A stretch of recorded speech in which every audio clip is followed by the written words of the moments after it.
Et puis je vais inviter à monter sur scène Michael Mango, notre premier intervenant. Je vais, je vais donc te présenter, Michael. Bonsoir. Michael est docteur en économie, spécialiste d'économie comportementale. L'économie comportementale, c'est cette branche de l'économie qui prend un peu le contre-pied de l'économie classique. Dans l'économie classique, vous savez, on dit que l'homme est facteur de désordre, parce que c'est cet homo economicus avide d'optimiser son action pour servir ses propres intérêts, donc quelque chose d'absolument horrible. Et puis, il est également spécialiste d'économie du bonheur, et qui est une autre branche de l'économie, qui existe depuis une quarantaine d'années, et qui met en évidence le lien circulaire entre bien-être et performance individuelle. Michael, tu vas nous parler de l'autonomie, voire royale, vers le sens et la performance en entreprise. Point d'interrogation. Point d'interrogation, voilà. Je n'avais pas mis l'intonation. Le point de vue d'un économiste du bonheur. Voilà, je te laisse la parole et je vous retrouve à la fin de son intervention. Merci Hélène. Merci Hélène de m'accueillir ici, alors que je ne suis pas du tout spécialiste de la transformation des entreprises ou de la libération des entreprises. En revanche, je suis spécialiste d'une discipline qui est en train de se libérer, de ces idées reçues sur l'individu. Comme tu l'as un peu dit déjà, pour l'économie standard, il ne faut surtout pas faire confiance à un individu. Il ne faut surtout pas lui donner d'argent, d'autonomie ou de temps, parce que qu'est-ce qu'il va en faire? Il va l'utiliser à son profit. Son seul objectif, si vous êtes homo economicus, votre seul objectif, c'est d'améliorer votre bien-être personnel.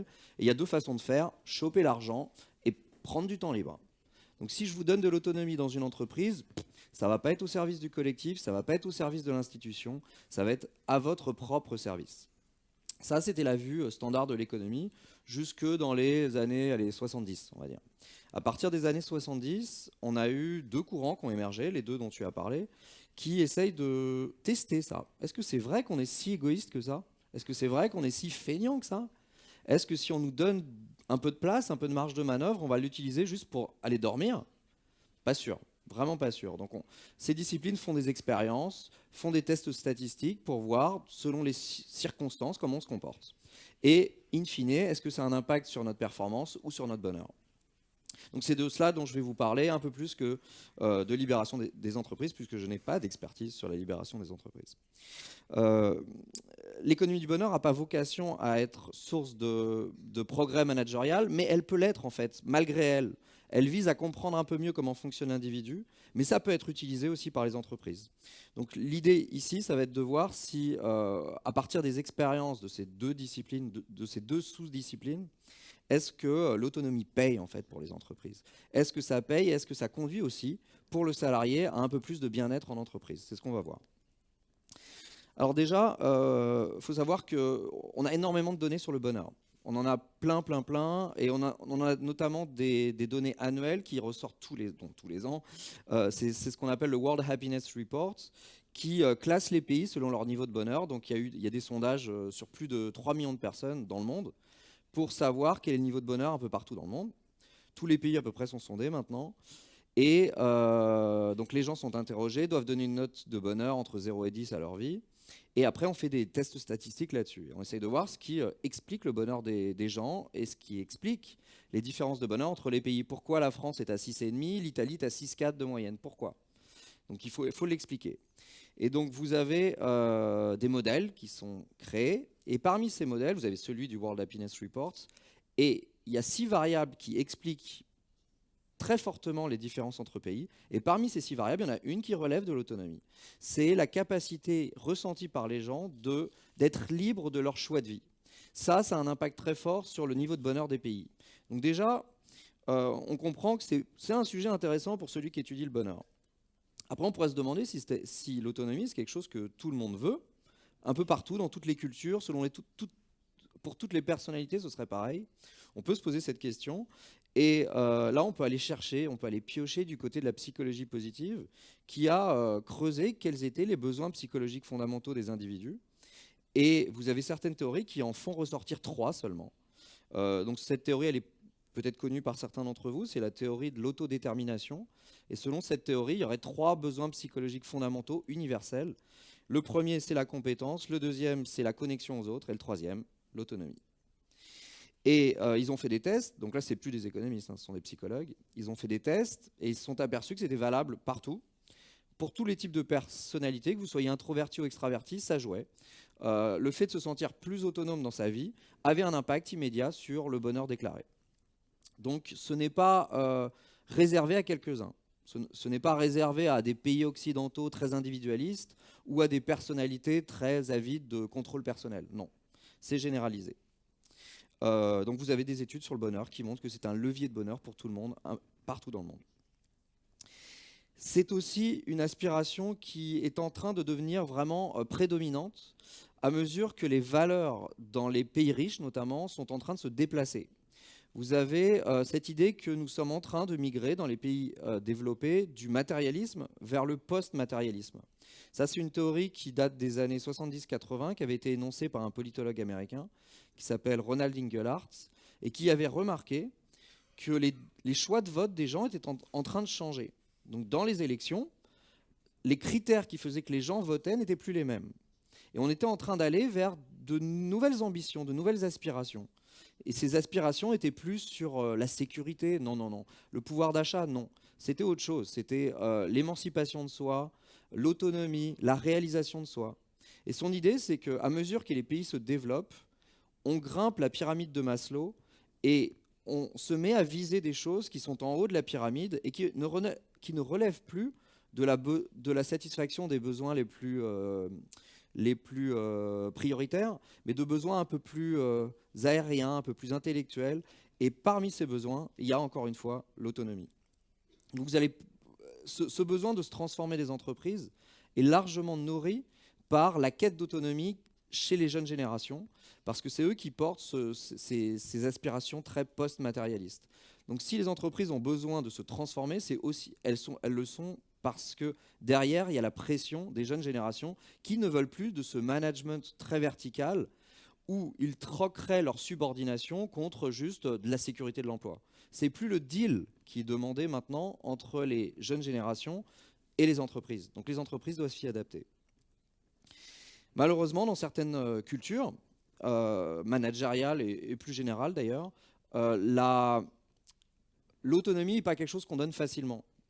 Dans certaines cultures marquées par la défiance, il y a plutôt envie de troquer une subordination contre de l'argent, plutôt que de donner de l'autonomie. Et ça, c'est vrai dans les sociétés donc, de défiance, et la France et l'Italie. Sur ce plan-là, on est très proche, on fait partie de ces sociétés de défiance. On n'a rien à voir en termes de confiance vis-à-vis de l'autre par rapport aux sociétés nordiques, par exemple. Dans toutes les expériences sur la confiance, les Français et les Italiens sont loin derrière les Anglo-Saxons et les Nordiques. Donc, dans les sociétés de défiance, on sait que l'envie, c'est d'avoir un management très vertical, très hiérarchique, et pas du tout de distribuer le pouvoir, de décentraliser le pouvoir. C'est dommage parce que l'autonomie contribue au bien-être au travail, contribue au sens au travail et, par ricochet, va contribuer à la performance. Donc, ces derniers temps, je travaillais un peu moins sur le bonheur et un peu plus sur le sens au travail. Et pour moi, le sens au travail, il relevait du pourquoi.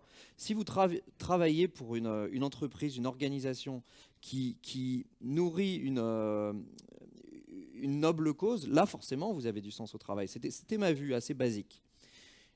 Après, si vous travaillez dans quelque chose de plus commun, il est possible que vous ne trouviez pas de sens au travail. C'était ma vue. Et en fait, pas du tout. Quand vous suivez les psychologues qui sont intéressés au sentiment de sens au travail, ils se sont aperçus que le sens au travail participait beaucoup plus du comment que du pourquoi, en fait. C'est comment vous faites votre travail, comment vous pouvez vous exprimer au travail. C'est beaucoup plus cela qui va impacter votre sentiment de sens au travail que la cause qui est finalement servie par le collectif. Et donc vous allez dans le petit livret, vous avez un certain nombre de slides et vous avez une slide sur les différents chemins vers le sens au travail. Et ben vous en avez au moins 3 sur 4 qui relèvent du comment et il y en a un de ceux-là qui relève de justement l'autonomie, quoi. On peut ressentir du sens au travail quand on sent que notre travail nous permet de devenir des individus un peu plus complets. Des individus qui maîtrisent un peu plus ce qu'ils font, qui sont un peu plus acteurs de leur vie et qui sont aussi un peu plus alignés entre ce qu'ils sont à l'intérieur d'eux-mêmes et ce qu'ils font au quotidien. Donc vous avez des chemins vers le sens au travail qui passent vers l'autonomie, et d'autres chemins qui passent par autre chose, qui passent par exemple à la connexion aux autres. Mais à chaque fois, c'est beaucoup plus du comment que du pourquoi. Et c'est quelque chose qui m'a surpris. De la même manière, quand on regarde ce qui nourrit le sentiment de bien-être au travail, vous avez un certain nombre de caractéristiques. La paye peut jouer, le niveau de salaire peut jouer, la qualité des relations humaines joue évidemment, l'intérêt de la tâche joue. Mais il y a aussi d'autres facteurs qui relèvent encore une fois du comment et encore une fois l'autonomie. Donc là aussi, vous avez un graphe dans le petit livret où vous voyez que finalement, les caractéristiques du travail vont avoir un effet sur la satisfaction de son emploi qui relève un peu de l'effet des vitamines sur le corps. C'est-à-dire que pour certaines, plus vous allez donner de quelque chose qui est agréable, par exemple le salaire, plus vous allez avoir un effet positif sur votre bien-être dans votre travail. Et puis pour d'autres, l'effet va être maximal pour un certain niveau et après va redescendre. Et c'est le cas de l'autonomie. L'autonomie, en fait, c'est pas, il ne faut pas en donner, pour la plupart des gens, il ne faut pas donner une totale autonomie. Il y aurait une sorte de niveau optimal d'autonomie qui serait le niveau qui nous permet de s'exprimer le mieux possible dans le travail. Si vous n'en donnez pas assez, la personne se sent contrainte dans ce qu'elle fait. Si vous en donnez trop, la personne se sent complètement perdue. Donc, selon les travaux c'est un chercheur anglais qui s'appelle Peter Varr, à l'université de Sheffield, quand il a regardé des dizaines de milliers de sondages où les gens expliquaient comment ils se sentaient dans leur travail, il a repéré que l'autonomie fonctionnait comme ça, avec une sorte de pic, et puis après, l'impact devenait un peu plus négatif sur le bien-être. Mais quoi qu'il en soit, l'autonomie participe très clairement et au sens et au bien-être au travail. Et après, on a plein d'études qui montrent aussi que le sens et le bien-être au travail contribuent à la performance. Donc, de fil en aiguille, on comprend que l'autonomie a un effet positif sur la performance au travail, et ça passe par l'engagement, ça passe par la coopération avec les autres, ça passe par la motivation, ça passe par une certaine fluidité dans ce qu'on fait. Et tout ça, in fine, va contribuer à une bonne performance individuelle et une bonne performance collective. Donc l'autonomie est une vitamine du travail. J'aimais bien cette idée de